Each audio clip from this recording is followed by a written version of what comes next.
and welcome to the Premier League preview show. We're back here, unfortunately, at the Emirates ahead of the North London derby this weekend. And of course, I'm joined by none other than Flex. Listen, I just want the same energy. When it's a Manchester derby, yeah, we better be finding ourselves at Old Trafford. That's what I'm saying. I think that's definitely possible. We're going to obviously be looking at the North London derby and all the other Premier League fixtures coming up.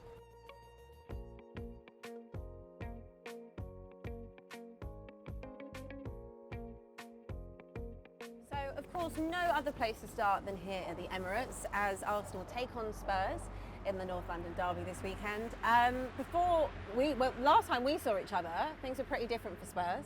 Spurs were top of the league. Bet you wish you stayed on holiday. I did. I really wish. I wish they wouldn't have come back from international break. Spurs were top of the league. They were unbeaten, hadn't conceded, and since that time, lost 3-0 twice and conceded 6 goals. What do you make of this going into this game? Because obviously Arsenal have had a bit of a turn of events with the last two picking up points. Yeah, Arsenal got their confidence at the moment.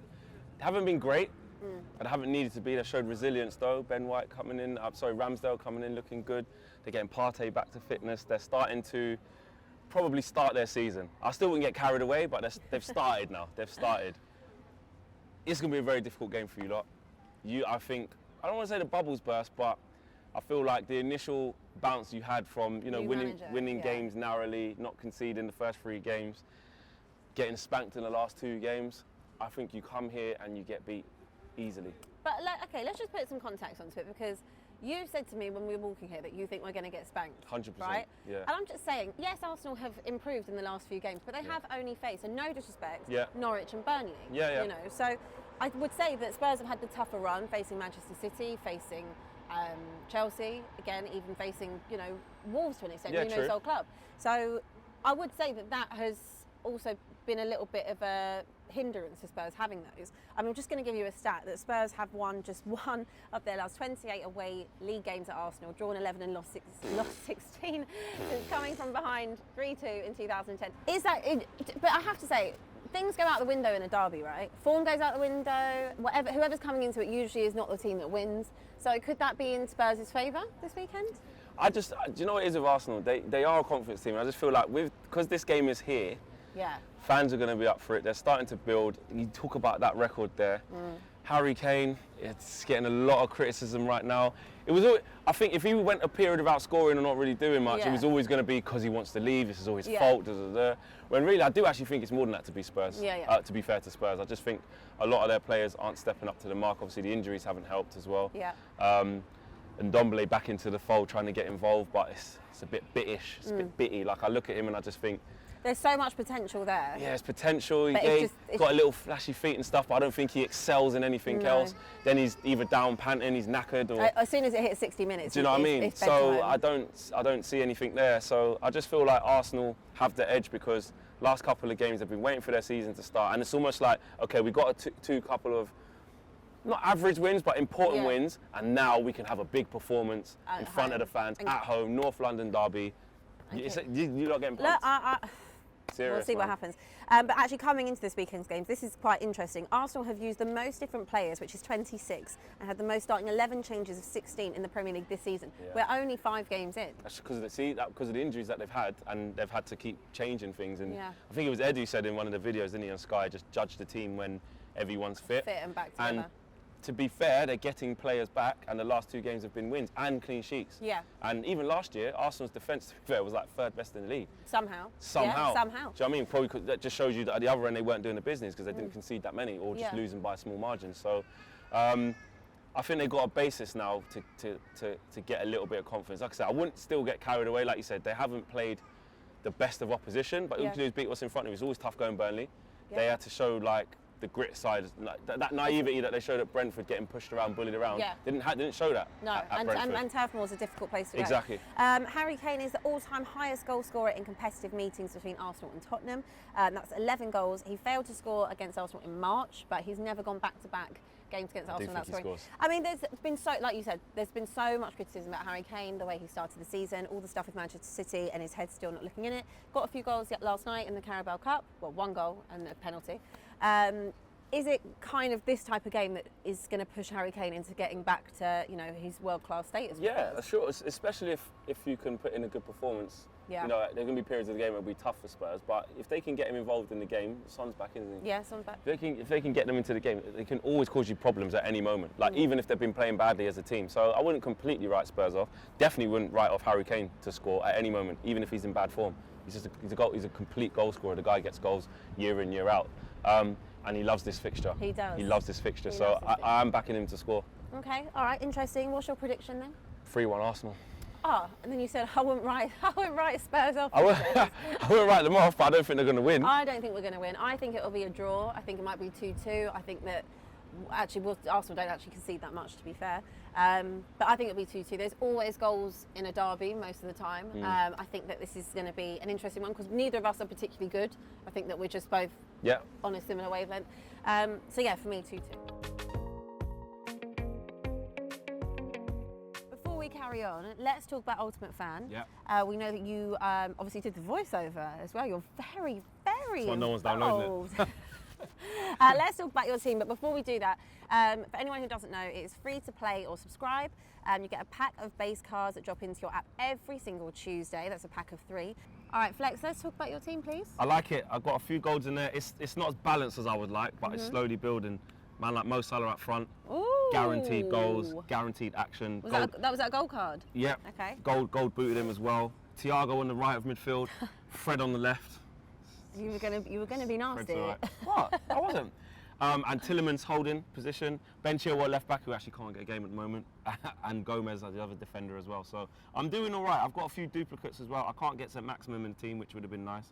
I can't get Firmino in the team, which would have been all right as well. But other than that, I haven't really got anyone else. But my starting team, with Mo Salah in there, top.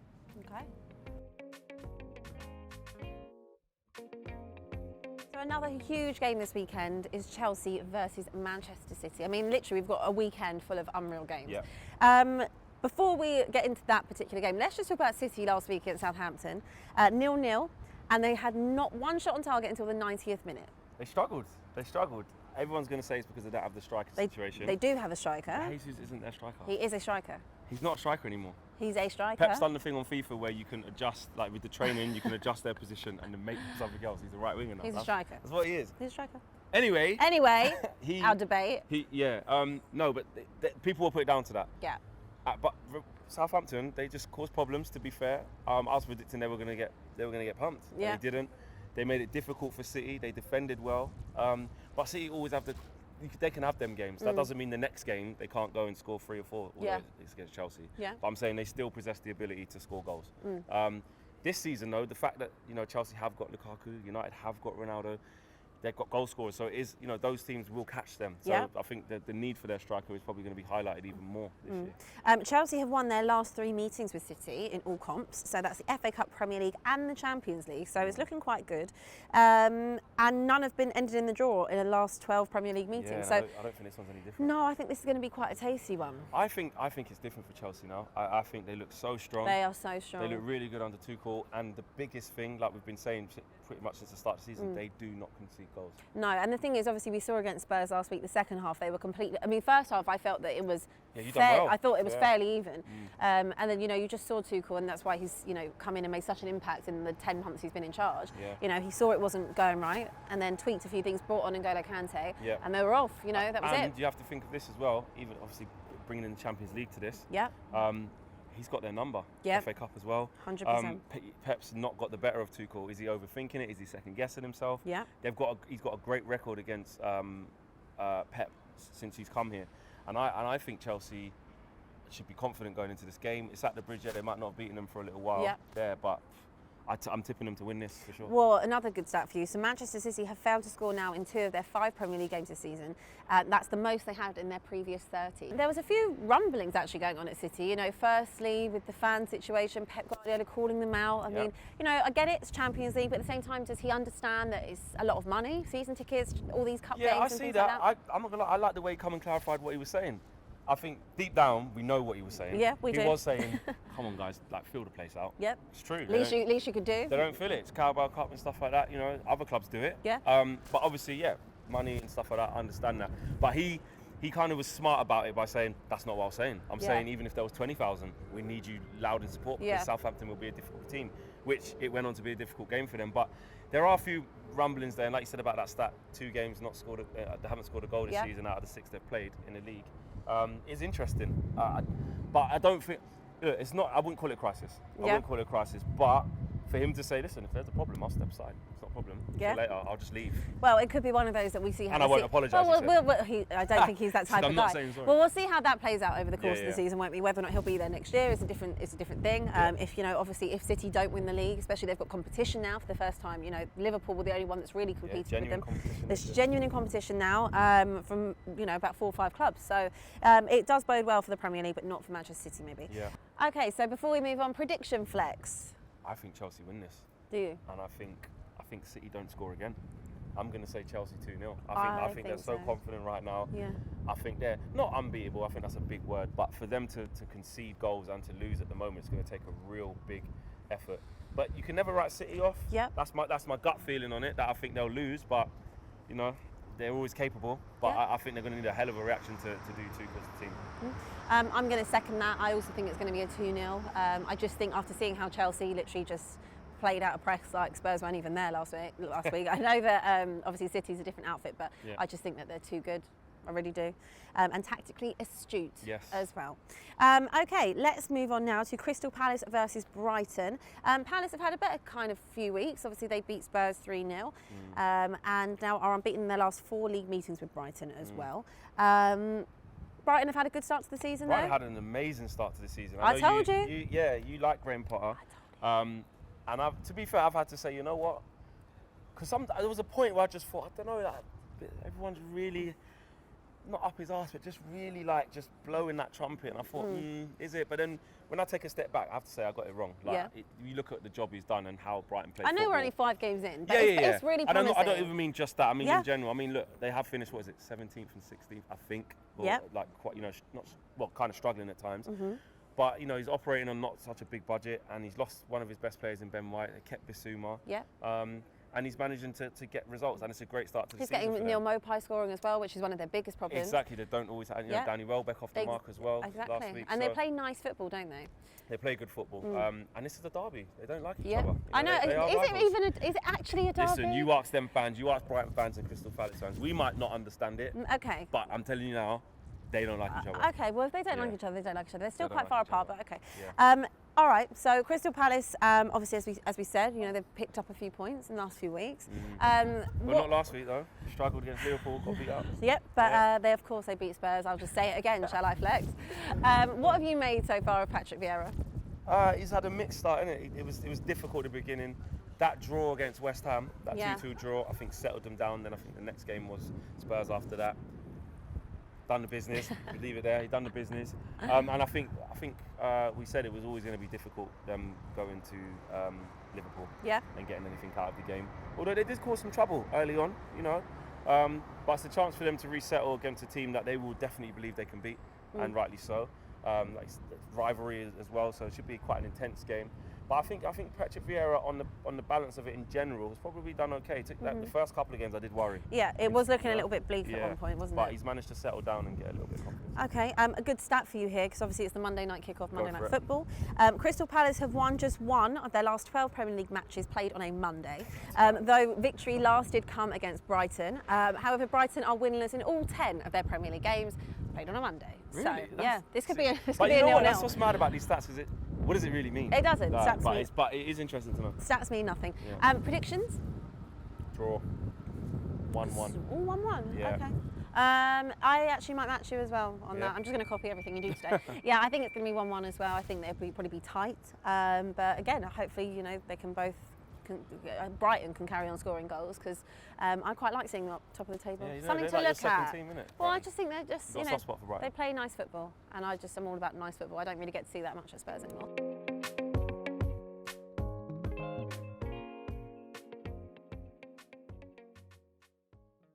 Moving on to Brentford versus Liverpool. Liverpool coming off of a very healthy win, 3-0 against Crystal Palace, and Brentford 2-0. Ivan Toney on the score sheet as well.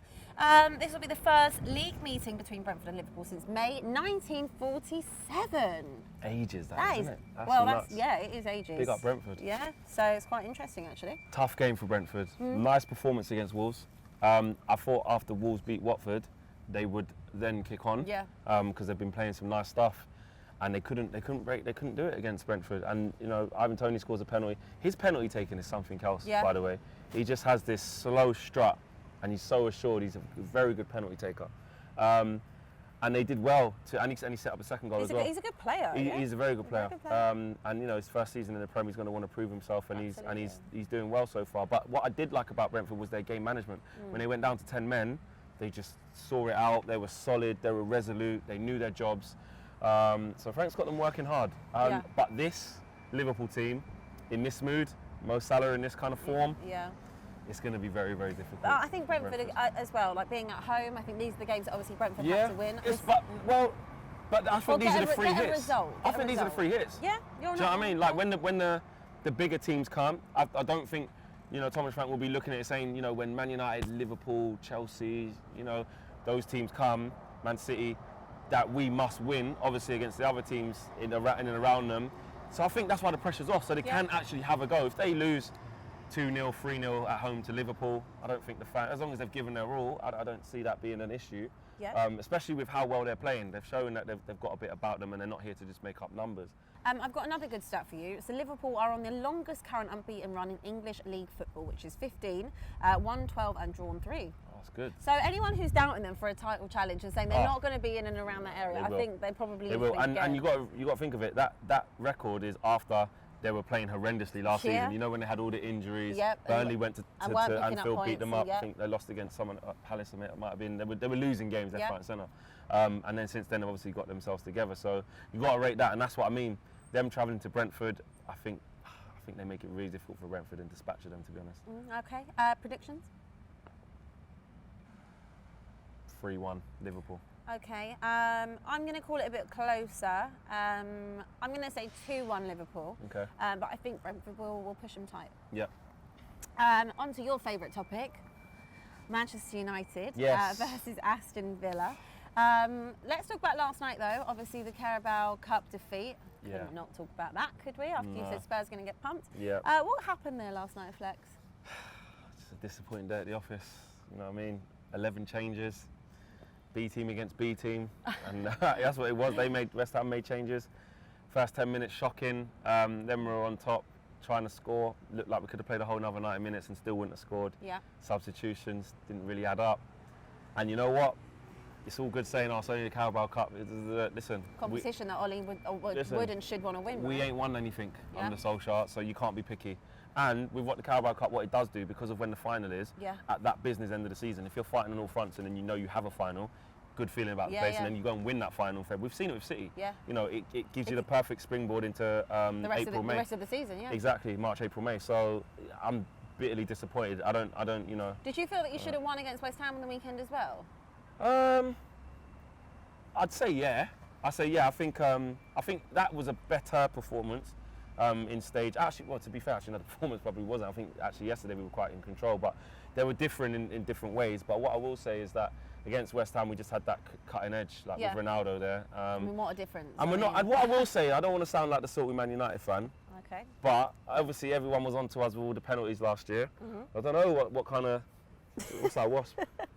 I don't know what the Premier League have been talking about. I don't know. That's all I'm saying, because we can't get a penalty now. Oh. Stone walls. It's okay. Stone walls. I'm sure they've made up for it in another season.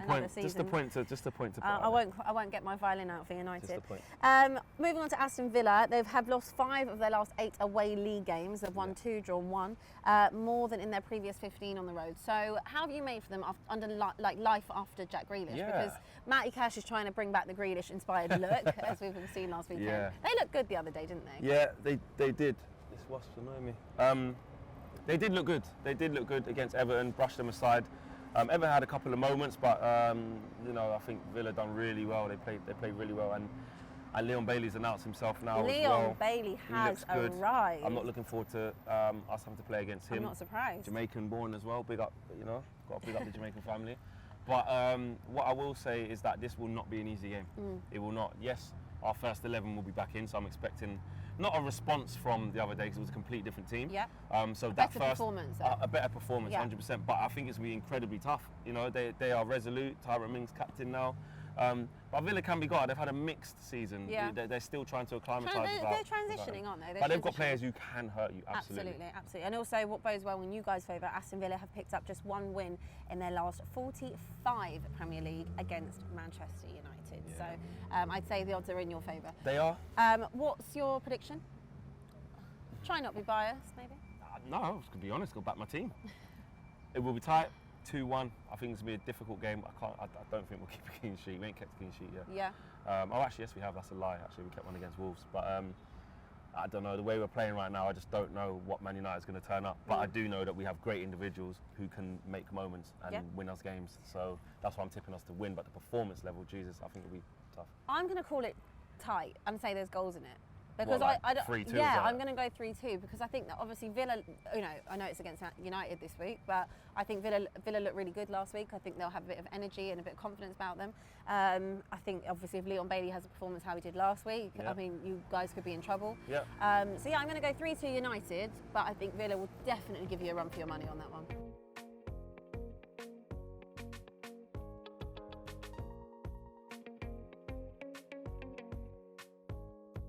All right, so to wrap up a few other games of the weekend, Everton versus Norwich, predictions? Sorry, Norwich fans, yeah. I think, I'm serious, I think they could break, is it Stoke's record, is it Derby's record? One of those two have the worst points return. I think it was Derby. Not start, the total points I think to Derby go down. had 9. I think it could be Derby's. Derby or Stoke anyway. I think they could be in contention. I just can't see it from them this year. Can't see them picking up any points. I'm not saying they won't win a game all season, but easily out of the next sort of 5 to 6 games, they could easily go without a win, and then you're looking at sort of 12 games without a win. And the writing's on the wall by Christmas, potentially. I really fear for Norwich, man. Hopefully they can turn it around, but their model is that. They're happy to, their CEO said it, we're happy to be like a top 25 team in the English pyramid, and fair enough, it's actually model who we'd criticise it, but I just worry for them. It's an unfortunate thing where obviously they get promoted and they don't do anything with it, and there's teams that could potentially give it a go or things like that. They just don't invest. Hanley's still there and people like that. It's a shame. It's crazy. Everton, obviously no more James Rodriguez, he's gone to Qatar. Yeah. That was short-lived, wasn't it? Yeah, I think it was always going to be. I think that it was the Ancelotti appeal that factor that brought him there, and as soon as he went, that was going to be it, innit? Prediction? I think it's a comfortable evening or day for Everton. 3-0. 3-0, okay. I will go 2-0 Everton on that one. Leeds versus West Ham. Tasty game, that. Leeds have not had a great start to the season. They haven't. And to be fair, we say this every week with Leeds, like, oh yeah, good, amazing game coming up. And they play well in spells, but like I keep saying, the Bielsa thing's all right, but they cannot keep clean sheets. No. And the way they play just invites teams open. They just have one style of play, don't they? And one style of play, and they're not exactly prolific. No, you're right. So, and also West Ham need to bounce back from the disappointment from obviously losing to us last time out in the league. They had a nice confidence boost. But they had a nice confidence boost, although it wasn't the same team. So, at Ellen Road. At Ellen Road, though. Still fresh with having the fans back. Hopefully Antonio will be back. Might be a draw, that, I'm gonna go 1-1 for that too. Okay, I'm gonna call that 2-2. Okay. Don't know where Lee's getting their goals from, but I'm just gonna go. Dan James. Dan James obviously back in action as well. Yeah. Leicester versus Burnley. Leicester need to bounce back quick. Yes. What's that? Brighton they lost against, and they lost against City the week before. Burnley, they're struggling. They haven't got a win this season as well. And where's it? At the King Power. It is at the KP. I think Leicester got this. I think surely they got to get that. They got to get over the line. They haven't been playing horrendous. I think they were quite unlucky against Brighton. They were. They made chances. 2 VAR decisions went against them. One attacking, one defensive. So I think they bounce back and get the job done against Burnley. I'm going to say 2-0. Okay. I will go 3-0 Leicester. Don't know why. Just fancy doing lots of goals this weekend. Watford versus Newcastle. Yeah, I think Newcastle are just struggling to get a win as well. It's that thing though. Newcastle always do the same thing every season. They don't play until the last 10 games. Exactly, but they can score. They can score when you've got Max at maximum and you've got Almiron. They scored against us but couldn't hold out, ended up losing 4-1. Watford with a really good win against Norwich to kind of simmer down the pressure that's on their manager in general. Watford home fans, Newcastle don't travel well, struggling. I think Newcastle score, but I think Watford win 2-1. Okay, I'm going to go 1-1 for this game. I think that'll be tight. And again, Newcastle just haven't really done it. If you take some maximum out of that team, there's just not really much going on with Newcastle. And finally, Southampton versus Wolves. Now, Wolves need... They do. They need something, they need something quick. They're just not scoring. It's so weird with... they scored last night, didn't they? They scored 2 against Spurs. Yeah, exactly. But in the league, it's just... They were playing such good stuff. Then should have got something out of the game against United, then went and beat Watford. Then you're thinking, okay, can they again kick on from that? And they fall flat on their face at home to Brentford. I didn't see that coming. Yeah. You just don't know what you're going to get with Wolves right now, do you? So Southampton have been okay for you? Yeah, but again, struggling for wins. Yep. They've got players who can hurt you. They're trying to adjust, but they haven't had a good start to the season as well. They're only a place above Wolves. Yeah. I think in 16th. I think one of them's in 15th. So. It's a tough one to Where is it? Molyneux? It's at Southampton. Draw. It's at St Mary's. I'm going to say draw. I'm going to say... I don't think it'll be high scoring though. I think 1-1. I've been quite boring today. Yeah, you are very boring. But it's just the feeling these teams are giving me. Okay, I'm going to go 1-0 Southampton. I think it'll be tight. I think that they'll nick it. I just don't see Wolves... I know they scored the other day, but I see it being Southampton. Okay, so that is all the fixtures for this week. But before we let you go, we're going to talk about Ultimate Fan once more, just so you don't forget. Ultimate Fan have announced a £5 Uber Eats voucher for all Ultimate Fan Gold subscribers and 50% off a grooming kit by the Personal Barber Shaving Club, and your weekly gold pack drops. So strengthen your UF squad right now. And don't forget the gold pack, which you can subscribe to for $4.99 per month, and you receive 1 free case of beer, 52 craft beer, a £10 gift voucher of exclusive football content, and a gold card back drop every Tuesday, and you're guaranteed 2 gold cards and 1 a lot of perks. Silver. But make sure you're 18 or over to enter, and that's the UK and Ireland only. So that concludes the Premier League preview for this week. I'll be back with Pippa on Monday to do the big weekend roundup as usual, and I will see you, Flex, next Thursday. You're going to turn up? Yes, I will turn up. I can't say the same for my team this Sunday, but I'm sure we'll have a lot to dissect on the next show.